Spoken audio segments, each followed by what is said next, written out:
84 લાખ જન્મારા પછી મનુષ્ય દેહ મળે છે એવું આપણા શાસ્ત્રોમાં કીધું છે એમ. તો એ 84 લાખના ફેરા પછી એમાં પણ એકાદો ફેરો તો એવો હોય છે કે વડલો કે પીપળો કે એવા થઈ ગયા હોય, કે પછી કાચબો કે એવા થઈ ગયા હોય, તો 300 400 વર્ષ સુધી એક જ જન્મારામાં આપણે રહ્યા હોય, બરાબર. અને એ ફરતા ફરતા અલગ જીવોમાંથી આવતા આવતા શ્રેષ્ઠ મનુષ્ય અવતાર આપણે મળ્યો.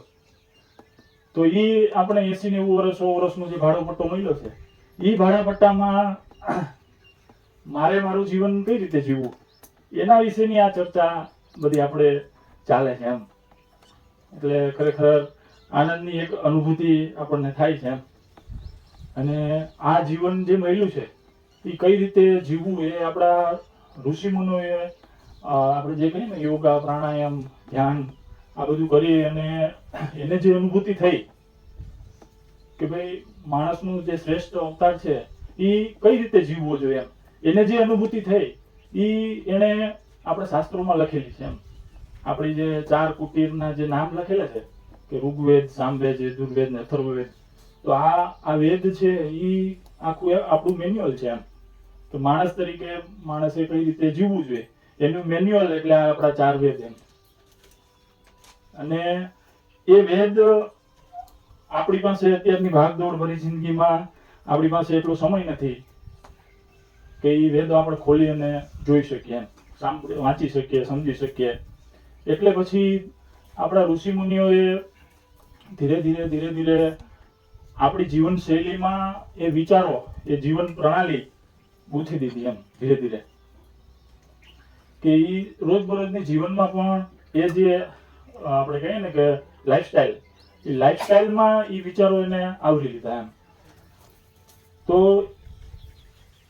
એ વિચારો મારા જીવનમાં પાકા થાય એના માટે ઋષિ મુનિઓએ આપણને ઉત્સવો અને પ્રતીકો ને આપ્યા છે એમ, બરાબર ને. એની પાછળનું ગર્ભિત ઘણો બધો અર્થ છે. એટલે ખરેખર મનુષ્ય અવતાર છે, ગીતામાં ભગવાને એવું કીધું છે કે મમે વાંસો જીવ લોકો એમ, કે જે ભગવાન છે, જે વ્યક્તિ છે એ મારો અંશ છે એમ ભગવાને ગીતામાં કીધું છે એમ. એટલે એ અંશે પોતાનું જે જીવન છે એ જ્યાં ત્યાં જેવી તેવી બાબતમાં વેડફી નાખવાનું નથી એમ. એટલા માટે ઋષિ મુનિઓએ આપણને એક જીવન પ્રણાલી આપી, જે આપણે સંસ્કૃતિ કહીએ.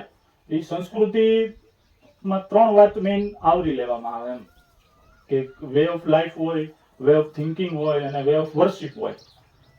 તો way of life, way of thinking અને વે ઓફ વર્શિપ એટલે કે વિચાર પ્રણાલી, જીવન પ્રણાલી અને ઉપાસના પ્રણાલી એમ.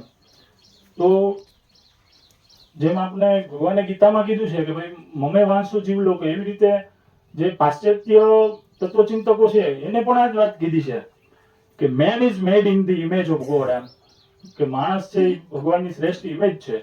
આવું પાશ્ચાત્ય લોકો પણ માને છે એમ. તો આ જીવન પ્રણાલી છે એને મારા જીવનમાં કઈ રીતે ભાકી કરવી એમ, મારે એ રીતે કઈ રીતે આપણે જે કાલથી ચર્ચા કરીએ છીએ કે વ્યક્તિત્વ, આચાર વિચારનો જે ગેપ છે એ ધીરે ધીરે ઓછો કરવો. તો એના માટે ભીમસિંહભાઈએ પણ ઘણી બધી એમાં આપણને વાત કરી હતી કે ભાઈ હું એક સતત એવા એક એન્વાયરમેન્ટ ઊભું કરું, એક ઉર્જાનું વાતાવરણ ઊભું કરું.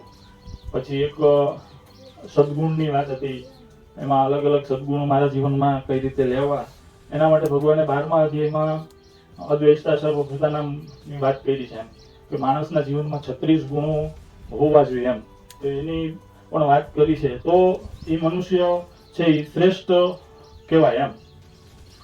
તો આ વિચારો આપણે છે ને આપણી લાઈફસ્ટાઈલમાં એટલા બધા બિઝી થઈ જાય છે ને કે આપણે આ વિચારો કે બુકોને આટલું વાંચન નથી કરી શકતા. બુકો વાંચેલી છે એ તમને કહું થોડી, કે ભારતીયોનું આદર્શ જીવન, કે જેમાં રઘુવંશ જે કુળ છે આખું, એના જે રાજાઓ હતા, પ્રતાપી રાજાઓ, એનું આખું વર્ણન છે.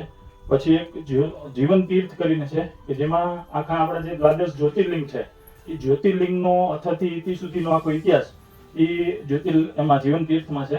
પછી ઋષિ સ્મરણ, એમાં 11 જે આપણા તપસ્વી ઋષિઓ થઈ ગયા કે જેને કાળક્રમે આપણી જે જીવન શૈલીની વાત કરી ને, સંસ્કૃતિની, એ સંસ્કૃતિ આ સમય જ એવો છે, ત્યારે પણ સમય એવો હતો કે કાળક્રમના અમુક કાળક્રમે જે વિચારો સમાજમાં સ્થાપિત કર્યા હોય એ ધીરે ધીરે ધીરે લુપ્ત થતા જાય, ભૂસાતા જાય એમ.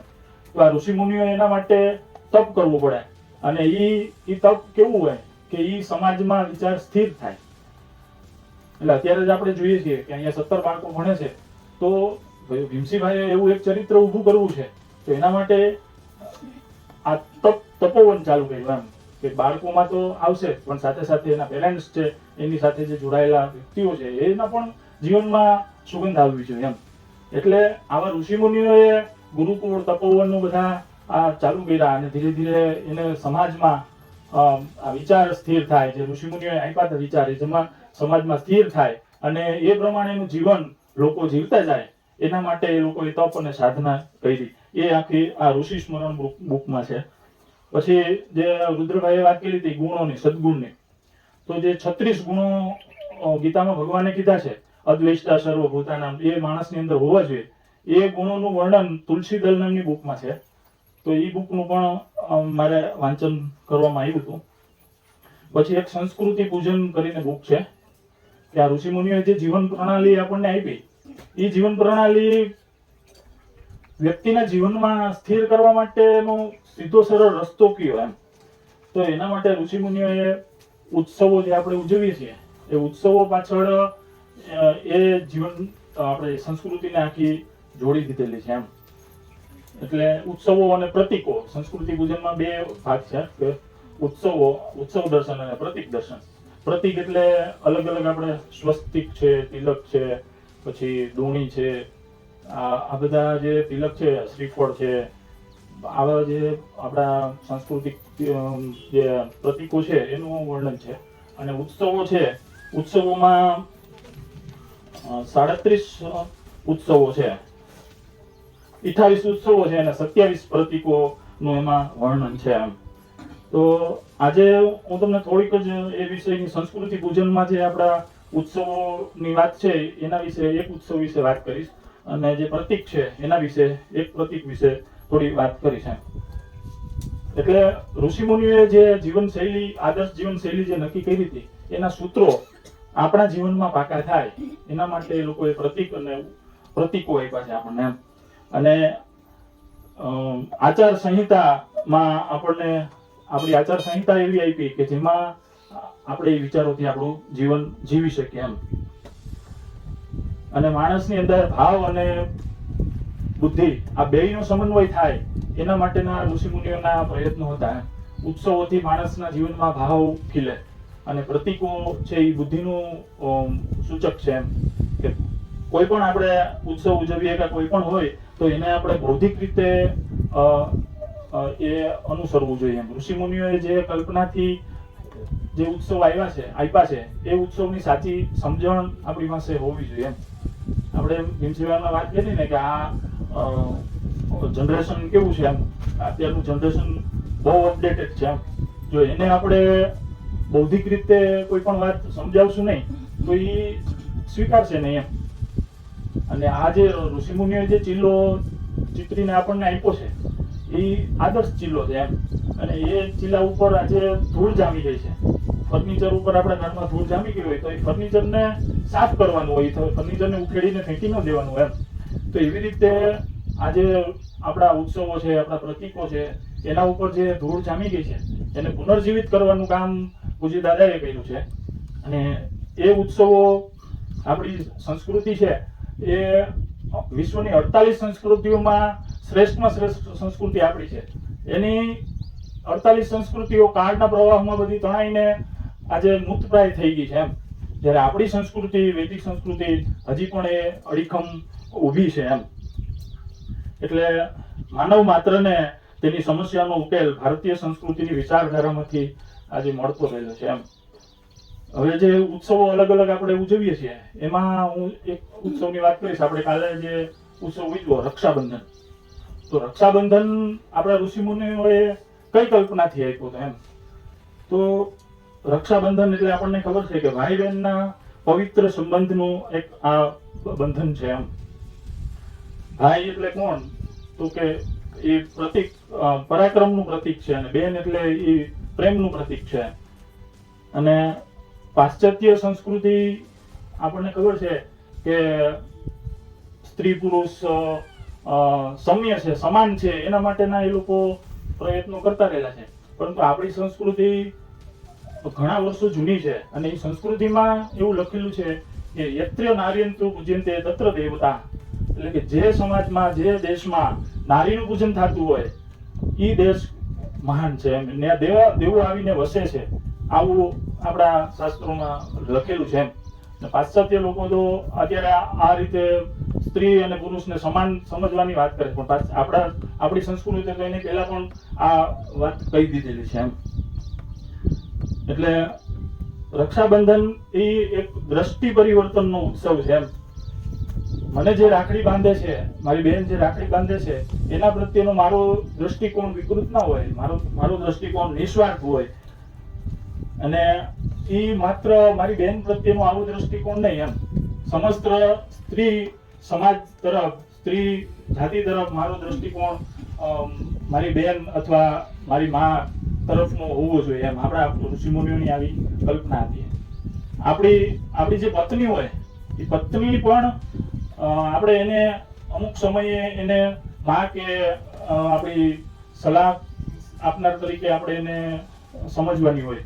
જેમ એને વાત કરી બેને કે ઉમા મહેશ્વર સ્તોત્ર છે, એમાં શંકર ભગવાન છે એ પાર્વતી માતા પાસે ભિક્ષા માંગે છે કે ભિક્ષામ દેહી કૃપાવલંબન કરી માતા અન્નપૂર્ણેશ્વરી, આવું ઉમા મહેશ્વર સ્તોત્રમાં કીધેલું છે એમ.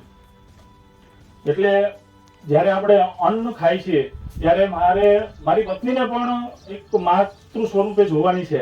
આટલી શ્રેષ્ઠ કલ્પના આપણા ઋષિ મુનિઓએ આપી છે એમ.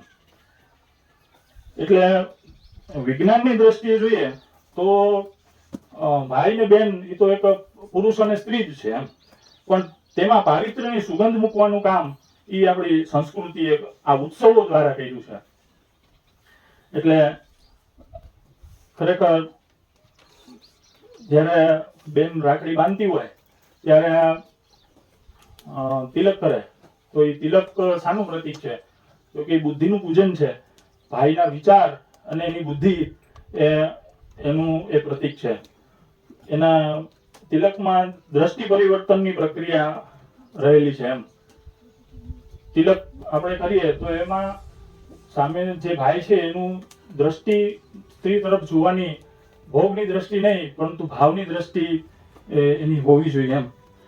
3 આંખ શંકર ભગવાનની બેને વાત કરી હતી, તો આપણી 2 આંખ તો છે, પરંતુ ત્રીજી આંખ આપણે કહીએ ને કે શંકર ભગવાનની ત્રીજી આંખ છે, તો શંકર ભગવાનને ત્રીજી આંખથી કામને બાળી નાખ્યો હતો એમ.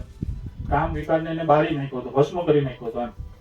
તો એવી રીતે બેન જ્યારે ભાઈને તિલક કરતી હોય તો ત્યારે એની આખી દ્રષ્ટિ છે એને એ દ્રષ્ટિથી એને કામને બાળીને ભસ્મ કરી નાખવાનો છે એમ. એટલે સમસ્ત સ્ત્રી જાતને પોતાનું ભાઈનું રક્ષણ મળે એવી બેનની એવી ઈચ્છા હોય એમ, કે મારી બેન ખાલી મારો ભાઈ ખાલી મારું જ રક્ષણ કરે એવી બેનની ઈચ્છા નહીં એમ, કે સમસ્ત સ્ત્રીનું રક્ષણ કરે એવી બેનની ઈચ્છા હોય એમ. રક્ષાબંધન એટલે કે બંધન રક્ષા, બંધન એટલે ધ્યેય, અને એનું રક્ષણ કરવાનું છે, કે ભાઈનું જે ધ્યેય છે એનું રક્ષણ થાય એના માટેની બેન એને તે દિવસે મનોકામના કરતી હોય એમ. બહેનની રક્ષા કાજે સર્વસ્વ આપવાની ભાઈની તૈયારી હોય છે. આ દિવસે એની જે હોય તાલાવેલી એ વધારે મજબૂત થતી હોય એમ, કે બેનને કાંઈ પણ તકલીફ આવે તો એના માટે ખડે પગે ઊભો છું એમ. તો એના પ્રતિક રૂપે આપણા ઋષિમુનિઓએ કીધું છે કે ખાલી 1 રૂપિયો આપવાનો એમ, ભાવથી 1 રૂપિયો આપવાનો એમ.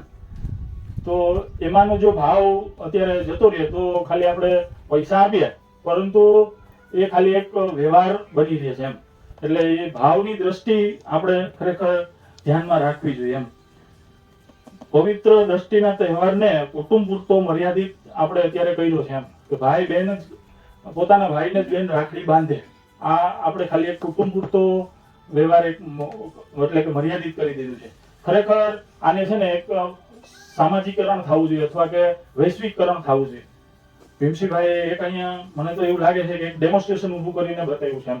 આ જે ઋષિનો વિચાર છે એનું લાઈવ ડેમોન્સ્ટ્રેશન તપોવનમાં કરીને બતાવ્યું એવું લાગે એમ કે આજે મારી લોહીના સંબંધવાળી બેન તો મને રાખડી બાંધે, પરંતુ મારી સમવયસ્ક બેન પણ મને રાખડી બાંધે. એમાં ખરેખર ભાઈની કર્તૃત્વ કા ઇતિ કર્તવ્યતા છે કે પોતાની શીલ બુદ્ધિની પરાકાષ્ઠા છે એમ આપણે કેવું જોઈએ એમ. એટલે ખરેખર આજે અહીંયા જે ભાઈઓ બહેનો બધા રક્ષાબંધનનો ઉત્સવ ઉજવે છે તો એ ખરેખર આપણા ઋષિમુનિઓની જે કલ્પના હતી એ અહીંયા તપોવનમાં સાકારિત થાય છે એમ. એટલે રક્ષાબંધનનો ઉત્સવ આ રીતે આપણે ઉજવવા કે છે. હજી સમય છે તો શ્રીફળ થોડુંક બોલો.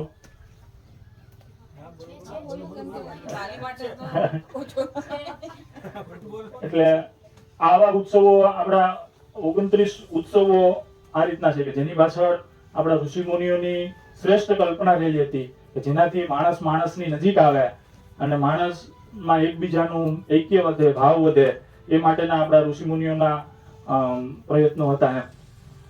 એવી જ રીતે પ્રતીકની મેં વાત કરી તો એવા 27 પ્રતીકો સંસ્કૃતિ પૂજન બુકમાં એનું વર્ણન છે અલગ અલગ. તો એ પ્રતીકોની પાછળ પણ કંઈક ને કંઈક સ્વસ્તિક આપણે કરીએ છીએ તો એમાં આડી ઊભી શા માટે લીટી છે? આપણે કોઈ પણ સારા પ્રસંગે શ્રીફળ વધેરીએ છીએ તો એ શ્રીફળ પાછળનું શું કારણ છે? તિલક કરીએ છીએ તો એનું શું કારણ છે? આપણે કોઈ મૃત્યુ પામે ત્યારે આપણે દોણી લઈને જાય છીએ સ્મશાન યાત્રામાં, તો એ દોણી શા માટે આપણે લઈને જાય છીએ? પછી જ્યારે મૃતપાય કોઈ થાય ત્યારે એને લાડવો ખવડાવવામાં આવે, મહાણીયો લાડવો કે ને, કે જમીનમાં લોટ અને ગોળ ઉમેરી અને એનો લાડવો બનાવીને એને ખવડાવવામાં આવે. શા માટે ખવડાવવામાં આવે એમ? તો આની પાછળના ઋષિમુનિઓની જે કલ્પના હતી, જે સદવિચાર હતો, એ આપણને સંસ્કૃતિ પૂજનમાંથી જોવા મળે એમ. તો શ્રીફળ છે તો શ્રીફળ શા માટે વધેરીએ છીએ એમ? એટલે એમાં શ્રીફળ છે એ સજ્જનોનું એક પ્રતીક છે એમ. બોર છે તો બોર ઉપરથી કેવું લાગે? બોર એકદમ એનું મસ્ત લાગે એમ, ઉપરથી શાઇનિંગ મારતું હોય, ચળકાટ મારતું હોય, પણ અંદરથી એ કઠણ નીકળે, ઠળીઓ નીકળે એમાંથી. શ્રીફળ છે એ ઉપરથી કેવું હોય? કઠણ હોય, પણ અંદરથી મૃદુ હોય એમ. તો એવી જ રીતે સમાજનો મોટો વર્ગ સારા બનવા કરતા સારા દેખાવામાં વધારે પ્રયત્ન કરે છે. આપણે જે વ્યક્તિત્વમાં વાત જોઈતી કે અંતરબાહ્યનો જે ગેપ છે તો એ અહીંયા બતાવે એમ કે લોકોને અત્યારે સમાજને શું ગમે છે કે બાહ્ય દેખાવ વધારે એને ગમે એમ. જ્યારે શ્રીફળ આપણે જોઈએ તો એનું કેવું હોય? રૂછા હોય, ઉપર ચોટી હોય, ઉપરથી આપણને એમ ગમે નહીં એમ. તો સમાજનો મોટો વર્ગ સારા બનવા કરતા સારા દેખાવાનું વધારે ગમે એમ. સારા બનવા માટે ઘસાવવું પડે, એનું માટે કષ્ટ સહન કરવા પડે. આજનો કાળ વ્યક્તિ પૂજાનો છે, નહીં કે ચરિત્ર પૂજાનો. નારિયેળ આપણને ચરિત્ર પૂજાની પ્રેરણા આપે છે. બાહ્ય સૌંદર્યના અભાવથી પણ આંતર સૌંદર્ય ખીલવી દેખાડવું, આ નાળિયેરને પણ આપણે શ્રીફળ બનાવે એનું ગૌરવ નાળિયેરને મળે છે એમ. કે બાહ્ય સૌંદર્ય કરતા જો અંતર સૌંદર્ય, આંતરિક સૌંદર્ય આપણે ખીલવીએ તો એ નાળિયેર પણ શ્રીફળ બની જાય, ભગવાનનું ફળ બની જાય, એ આપણને સૂચવે છે એમ. બાહ્ય સૌંદર્ય માનવના હાથની વાત નથી. માનવ ધારે તો આંતર સૌંદર્ય ખીલવી શકે. સોક્રેટિસ છે, ઈસપ છે, અબ્રાહમ લિંકન છે, આ બધાના ફોટા આપણે જોઈએ ને તો એમ લાગે કે આ આપણે ગમે જ નહીં એમ. અબ્રાહમ લિંકનનો ફોટો જોઈએ તો આપણે ગમે, પરંતુ એના વિચાર છે, ગુણ છે, જીવન સૌંદર્ય છે, આ બધી વસ્તુઓ એની શ્રેષ્ઠ હતી એમ. મહર્ષિ અષ્ટાવક્ર છે, એના શરીરના બધા અંગો વાંકા હતા એમ. એક વખત જનક રાજાના દરબારમાં એ અષ્ટાવક્ર આવે છે ને ત્યારે એના જે રાજપંડિતો હોય ને એ અષ્ટાવક્રને જોઈને હસે છે. એટલે પહેલાના સમયમાં રાજાના દરબારમાં રાજપંડિતો પણ હતા, એના પંડિતો બધા હોય જેને માર્ગદર્શન આપતા હોય. તો જ્યારે અષ્ટાવક્ર આવે છે ત્યારે એના જે રાજપંડિતો છે એ હસે છે, અને એ પંડિતોને હસતા જોઈને અષ્ટાવક્ર પણ જોર જોરથી હસવા માંડે છે એમ. પછી થોડી વાર પછી જનક રાજા બધાને પૂછે છે એમ, જે રાજપંડિતો હતા એને પૂછે છે કે તમે શું જોઈને હસ્યા એમ, તમને કેમ હસવું આવ્યું એમ? તો ઓલા બધા પંડિતો હતા એને એવું કીધું કે આ અષ્ટાવક્રનું જે આવ્યા એનું શરીર, એનું બાહ્ય સૌંદર્ય જોઈને અમને એમ કે હસવું આવ્યું એમ. અને પછી જનક રાજા અષ્ટાવક્રને પૂછે છે કે તમને કેમ હસવું આવ્યું એમ. તો અષ્ટાવક્ર જવાબ આપે છે કે જનક જેવા રાજાના દરબારમાં આવા ચમાર પંડિતો બેઠા છે એ જોઈને મને હસવું આવ્યું એમ. આ પંડિતો કેવા હતા કે ખાલી બાહ્ય સૌંદર્ય જોઈને વ્યક્તિનું આંકલન કરતા હતા એમ. ને જ્યારે અષ્ટાવક્રમાં અનેક ગુણો હતા એમ. એટલે આંતરિક સૌંદર્ય એ મહત્વની વાત છે એમ. એટલે આ સાંભળીને જે રાજ પંડિતો હતા એ બધા શર્મિંદા થઈ જાય છે એમ. બોરમાં મીઠાશ અને મુલાયમ અંદરથી મુલાયમતા હોય, બોરમાં મીઠાશ અને મુલાયમતા હોય, પણ અંદરથી એ કઠોર હોય એમ. એવી રીતે દુર્જન પણ તેવા જ હોય છે એમ. બહારથી આપણને સારા લાગે પણ અંદરથી પેટમાં જઈને પકોડા કરે એમ કહીએ ને આપણે, એના જેવું હોય એમ. સજ્જનોના સંબંધ વાણીમાં શરૂઆતમાં કર્કશતા હોય શ્રીફળની જેમ, પણ અંદરથી પાણી જેવા ભાવભીના અને વાણી કોપરા જેવી હોય એમ. પૌષ્ટિક વાણી હોય એમ. એના શરીરને પોષણ આપવા વાળી વાણી હોય એમ.